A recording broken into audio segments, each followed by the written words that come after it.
Himachal Uttarakhand border, एक सुनसान और खतरनाक पहाड़ी हाईवे। बल्ली, ये मेरी आखिरी डिलीवरी है। उसके बाद ट्रक बेच दूंगा और हरिद्वार चला जाऊंगा।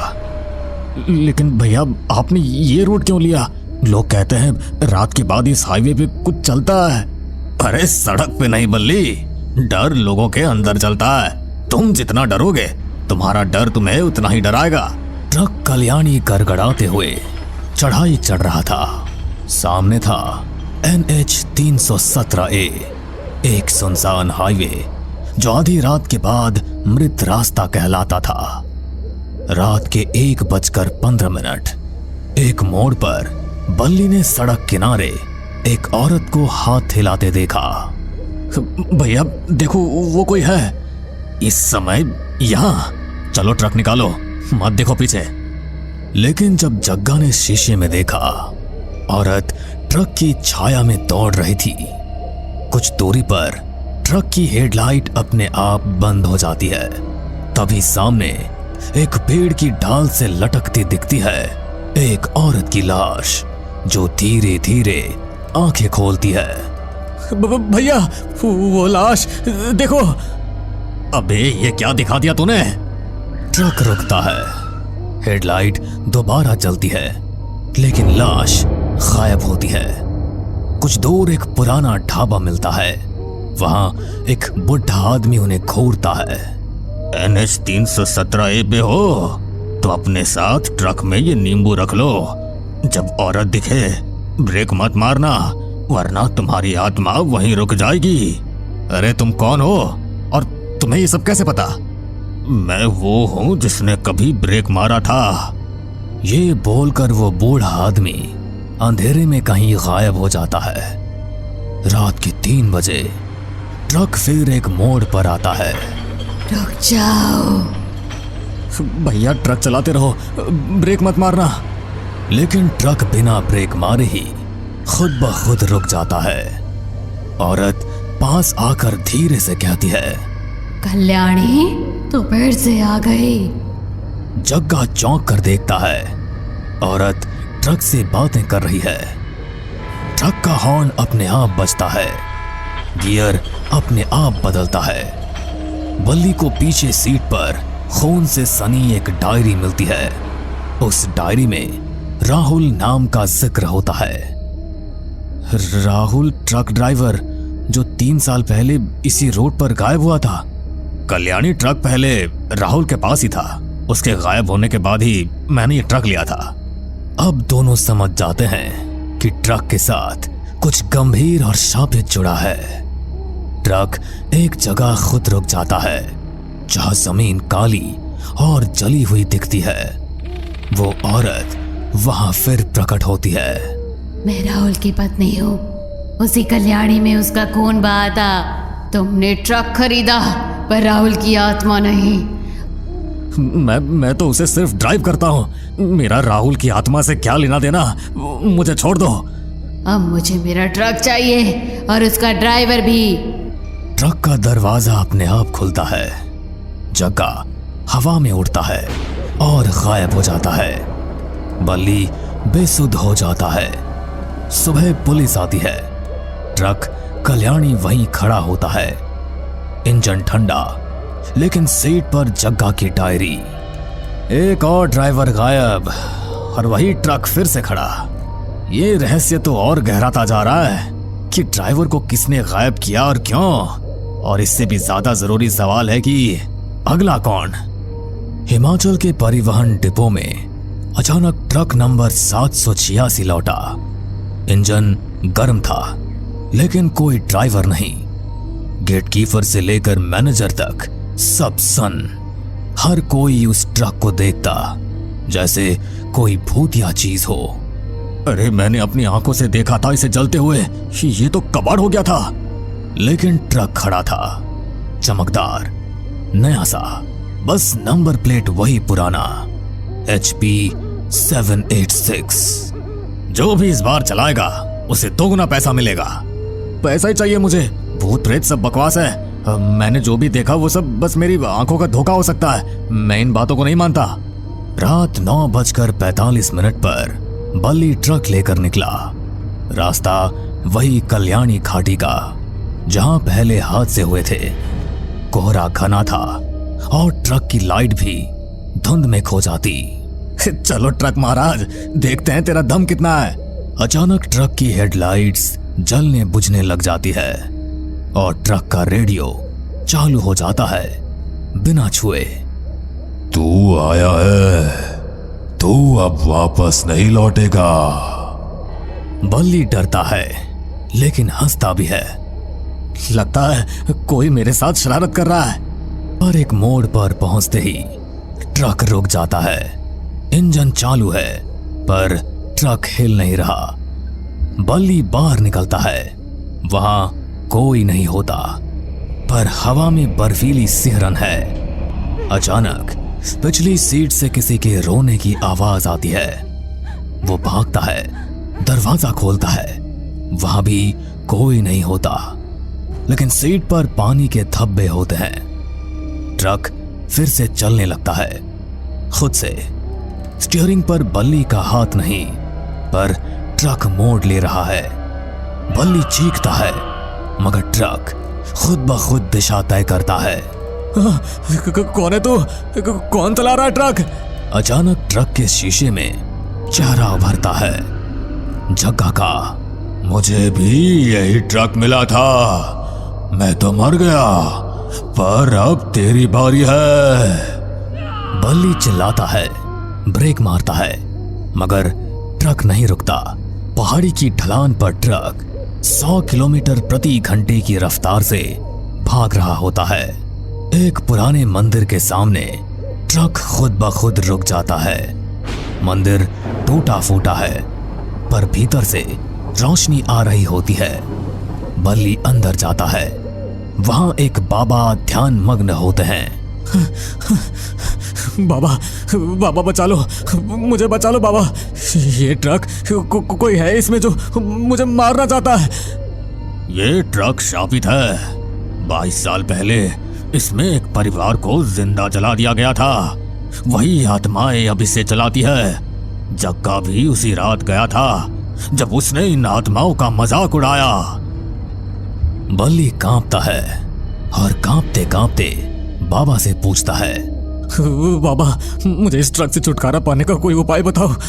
अगर तुझे इससे मुक्ति चाहिए तो अग्नि में ट्रक को जलाना होगा, नहीं तो तू भी इसी का हिस्सा बन जाएगा।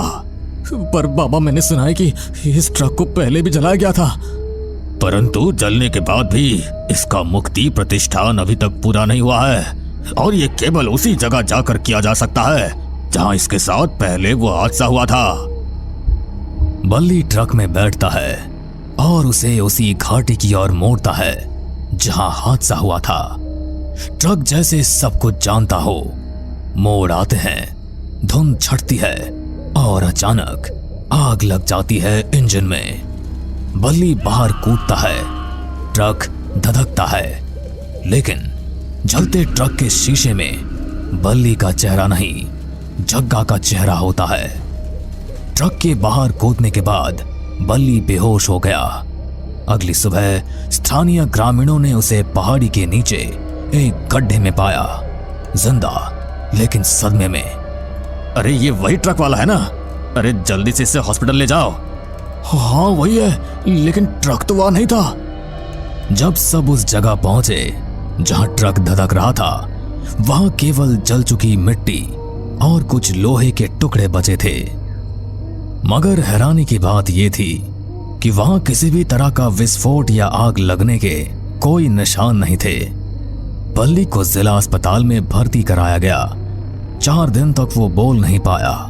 डॉक्टरों का कहना था कि उसकी मानसिक स्थिति स्थिर नहीं है, पर 5वें दिन उसने अचानक आंखें खोली और धीरे से बोला, वो अंदर है, अब मैं भी वही हूं। डॉक्टरों ने उसकी बात को मानसिक भ्रम माना, लेकिन एक नर्स ने नोट किया कि बल्ली की आंखें अब पहली जैसी नहीं थी, उनमें किसी और की परछाई थी। 2 महीने बाद ट्रक 786 फिर से डिपो में लौट आया, बिल्कुल नया, बिना किसी स्क्रैच के। उस रात डिपो का एक नया ड्राइवर सुरेश, जिसकी पोस्टिंग हाल ही में हुई थी, ड्यूटी पर आया। सुरेश, ये ट्रक ले जा सकेगा तू? लंबे रूट पर है। जी सर, एकदम फिट हूं मैं। ट्रक की चाबी उसे दे दी गई। सुरेश ने ट्रक के भीतर कदम रखा और उसे तेज सिहरन महसूस हुई, लेकिन वो हिम्मत करके बैठ गया। जैसे उसने इंजन स्टार्ट किया, एक जानी पहचानी आवाज रेडियो से आई। तू आया है, तू अब वापस नहीं लौटेगा।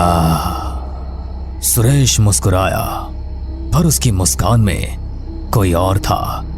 उसकी आंखें अब बल्ली की तरह चमक रही थी। सच ये था कि बल्ली कभी ट्रक से बाहर आया ही नहीं था। वो आग जिसमें ट्रक जलता दिखा, असल में एक भ्रम था। ट्रक नंबर 786 आत्माओं का घर बन चुका था। हर नया ड्राइवर जो इसे चलाता, वो धीरे धीरे उस आत्मा का हिस्सा बन जाता जो पहले उसमें समाई होती थी। जग्गा, बल्ली, अब सुरेश।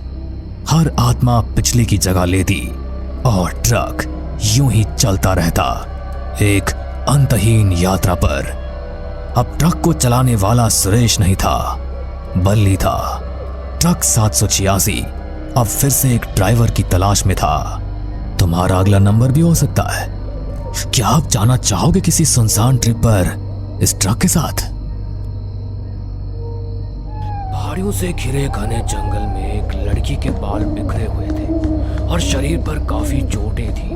वो वहां किसी से अपनी जान बचाकर भाग रही थी, पर अचानक से एक साया उसके सामने आता है और उसकी चीख उस घने जंगल में गूंजती है। कुछ साल बाद ये कहानी 3 सहेलियों की है, रिया, कविता और आंचल की, जो एक ही कॉलेज में पढ़ती थी।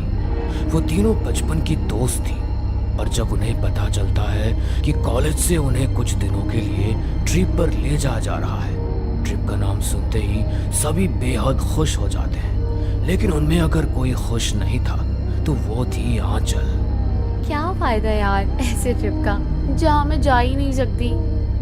लेकिन क्यों आंचल, तू हमारे साथ इस ट्रिप पर क्यों नहीं जा रही? यार तुझे तो पता है ना, मेरे पेरेंट्स मुझे कहीं जाने नहीं देते। अब तू ही बता, मैं अपने पेरेंट्स के खिलाफ इस ट्रिप पर कैसे चली जाऊं? हाँ चल, तू परेशान मत हो, तेरे घर में हम बात कर लेंगे। वैसे भी तू पूरे कॉलेज में फर्स्ट आई है, तेरा जाना तो सबसे ज्यादा इम्पोर्टेंट है। लेकिन यार तुझे तो पता है ना, बचपन से ही मेरे ऊपर बुरी शक्तियों का साया रहा है। यही वजह है कि माँ पापा मुझे बाहर जाने नहीं देते। हाँ चल, हमें पता है, लेकिन तू कब तक इस डर से कहीं बाहर नहीं जाएगी?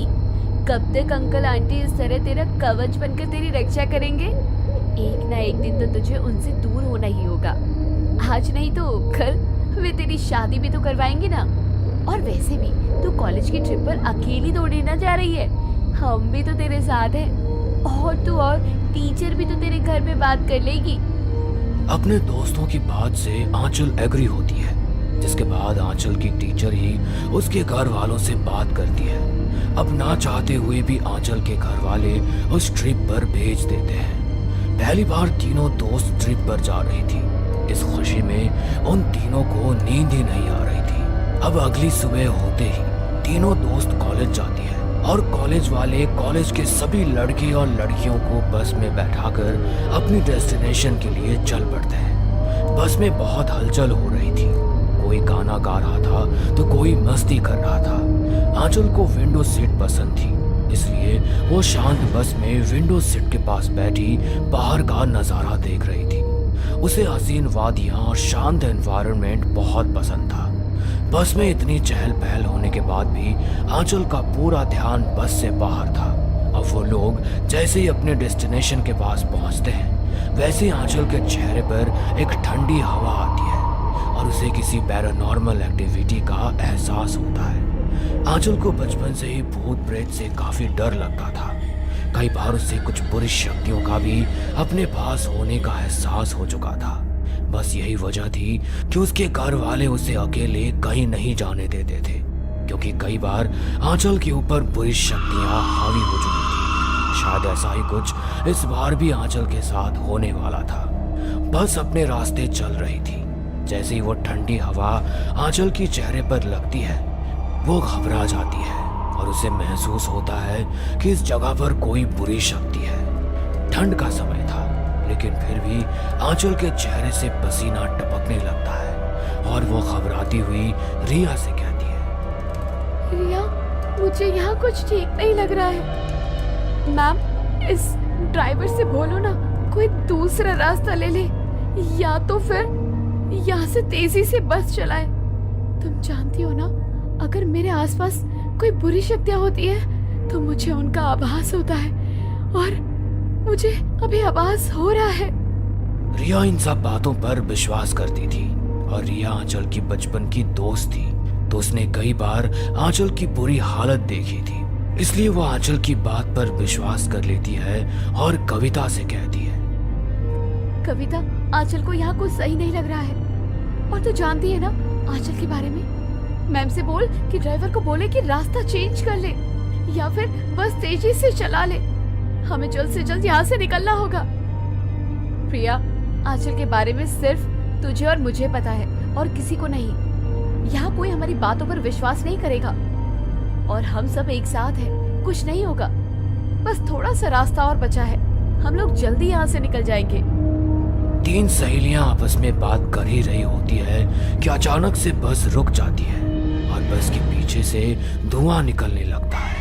अचानक से ब्रेक लगते ही आंचल समझ जाती है कि कुछ गलत होने वाला है, पर बस में बैठे बाकी सभी इसे एक अनहोनी समझते हैं। अब सभी बस से नीचे उतरते हैं और ड्राइवर बस को देखकर टीचर और कॉलेज के सभी बच्चों से कहता है, मैडम, बस खराब हो गई है, अब ये बस नहीं चल पाई। हमें किसी मैकेनिक को बुलाकर इस बस को ठीक करवाना पड़ेगा।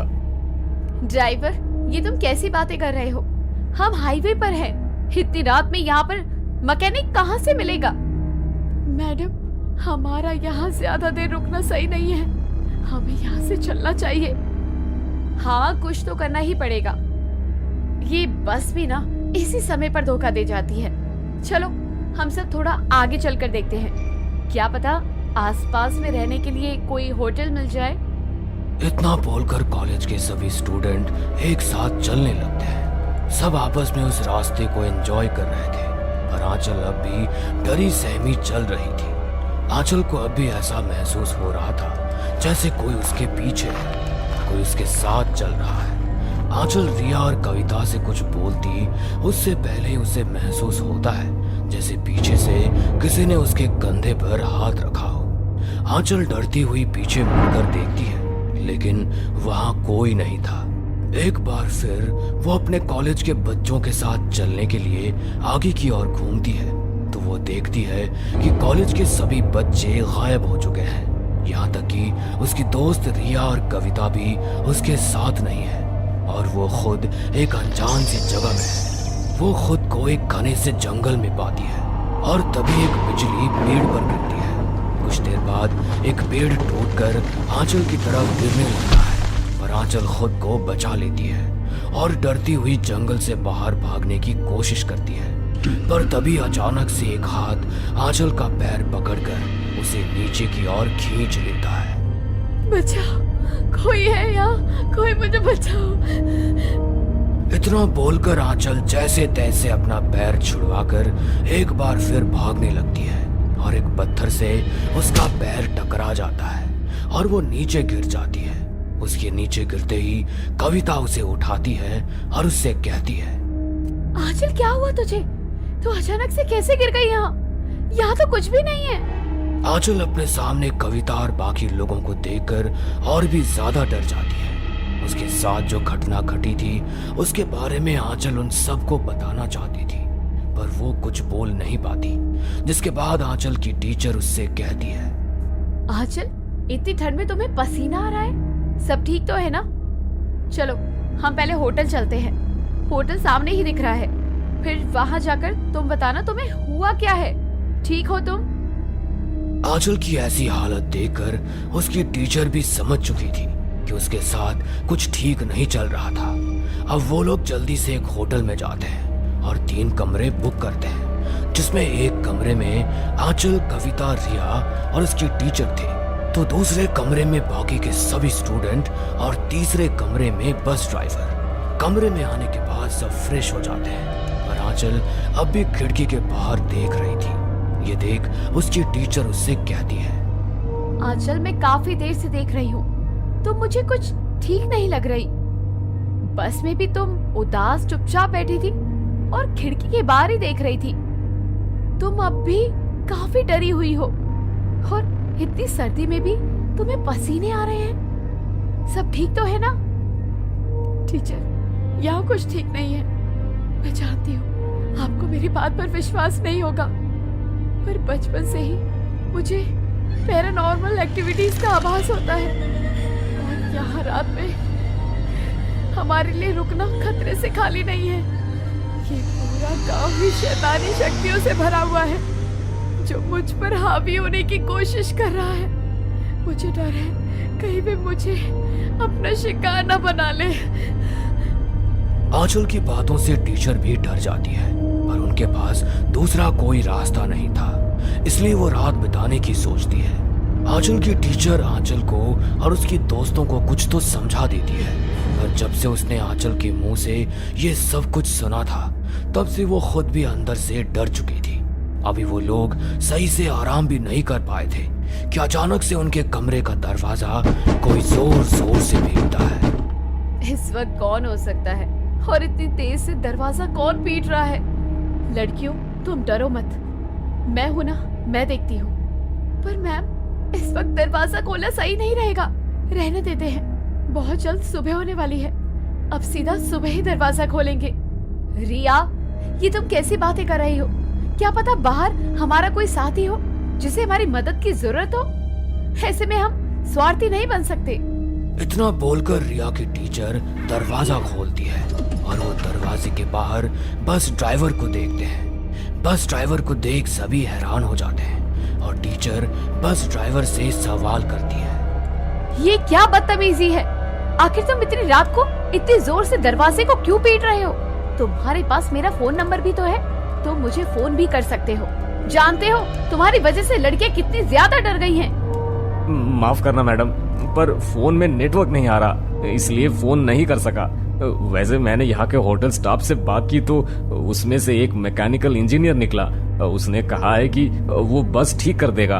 एक बार आप उस मैकेनिक से बात कर लीजिए, वो पैसे थोड़े ज्यादा मांग रहा है। अच्छा ठीक है, तुम चलो। लड़कियों, दरवाजा बंद कर लो, मैं अभी 5 मिनट में आती हूँ। इतना बोलकर टीचर बस ड्राइवर के साथ चल देती है और थोड़ी ही दूर जाकर बस ड्राइवर अपनी गर्दन पीछे की ओर घुमा लेता है और आंचल को देखकर एक डरावनी हंसी हंसता है। ये देखकर आंचल की आंखें फटी की फटी रह जाती है, क्योंकि ये नजारा सिर्फ और सिर्फ आंचल ही देख पा रही थी। आंचल अपने दोनों दोस्तों को इस बारे में बताती है। रिया, कविता, टीचर जिसके साथ गई है वे हमारा बस ड्राइवर नहीं है, वे कोई बुरी शक्ति है। हमें अपनी टीचर को बचाना होगा। आंचल, ये तो क्या कह रही है? क्या तूने सच में फिर से कुछ देखा? हाँ। ये सुनते ही रिया और कविता के होश उड़ जाते हैं। अब वो तीनों अपने टीचर को बताने के लिए आगे जाती है, पर तभी उनके रास्ते में उनका बस ड्राइवर आता है, जिसकी हालत काफी खराब थी। वो उनके सामने आते ही उनके पैरों के सामने गिर जाता है और अधमरी हालत में कहता है, जल्दी से कॉलेज के सभी बच्चों को बचाओ, सभी की जान खतरे में है। इतना बोलकर बस ड्राइवर अपना दम वहीं तोड़ देता है। बस ड्राइवर को अपने सामने मरता देख रिया और कविता को आंचल की कही हर एक बात पर यकीन हो जाता है और बस तीनों अपनी टीचर को बचाने के लिए उनके पीछे भागती है, जहाँ वो देखती है कि उनकी टीचर और कॉलेज के बाकी बच्चे उस आत्मा के वश में हैं और वे सभी खाई की तरफ आगे बढ़ते जा रहे हैं। टीचर रुक जाओ, आगे खाई है। आप सबको क्या हो गया है? आप सब हमारी आवाजें क्यों नहीं सुन रहे? हाँ चल, अब तू ही कुछ कर सकती है। कुछ तो करके देख, हमारी आवाज क्यों नहीं सुन रहा कोई? उन सबको कुछ हो जाए उससे पहले तो कुछ कर। अब रिया और कविता को सिर्फ आंचल से ही उम्मीद थी, क्योंकि आंचल बचपन से ही बुरी शक्तियों के बीच बली पड़ी थी और वो बुरी शक्तियों को पहचान सकती थी।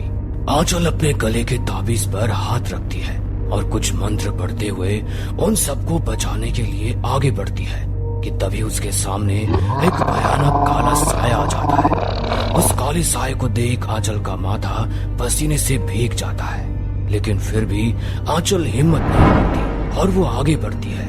लेकिन तभी पीछे से एक काला साया आता है और रिया और कविता को हवा में उड़ाकर खाई में फेंक देता है। खाई में गिरते ही रिया और कविता की मौत हो जाती है। अपनी आंखों के सामने अपने दोस्तों का अंतिम समय देखकर आंचल जमीन पर बैठ जाती है कि तभी उसे वहां पर किसी के जोर जोर से हंसने की आवाज सुनाई देती है। तुझे क्या लगा कि तू अपने इस ताबीज की शक्ति से इन लोगों को बचा लेगी? नहीं मूर्ख लड़की, तू आत्माओं की दुनिया में है, तू इस काली अंधेरी में है, तू किसी को नहीं बचा सकती। आंचल कुछ बोलती कि तभी वो काली रात और घनी हो जाती है और उस काले अंधेरे में न सिर्फ आंचल की टीचर बल्कि उसके कॉलेज के सभी स्टूडेंट जो ट्रिप पर आए थे उस खाई में एक एक कर अपनी छलांग लगाते हैं। आंचल सभी को आवाज लगाती रहती है, वो चीखती रहती है, लेकिन उसकी कोई नहीं सुनता और इस तरह आंचल के साथ आए हुए जितने भी लोग थे उन सभी की मौत हो जाती है। अगर कोई बचता है तो वो थी आंचल, क्योंकि उसके गले में वो लॉकेट था। आंचल अपने सामने अपने सभी दोस्तों और टीचर के मृत शरीर देखकर वहीं बेहोश हो जाती है और जब अगली सुबह उसकी आंख खुलती है तो वो खुद को अस्पताल में पाती है। उसके आसपास पुलिस थी। पुलिस उससे पूछताछ करती, लेकिन आंचल अपनी आवाज खो बैठती है। उस सदमे का आंचल पर इतना गहरा असर हुआ था कि आंचल अब अपनी जिंदगी में कभी बोल ही नहीं सकती थी। हमें पूरा यकीन है दोस्तों कि आप लोगों को ये कहानी जरूर पसंद आई होगी। अगर आपके साथ भी कुछ ऐसे अनकहे किस्से हो चुके हैं तो प्लीज हमारे साथ शेयर करें, हम जरूर अपने चैनल पर उनको दिखाएंगे। हमारी ईमेल आईडी नीचे डिस्क्रिप्शन बॉक्स में दी गई है, तो प्लीज हमारे वीडियो और चैनल को शेयर एंड सब्सक्राइब करें और बने रहे हमारे साथ ऐसे ही अनकहे किस्से और कहानियां सुनने के लिए।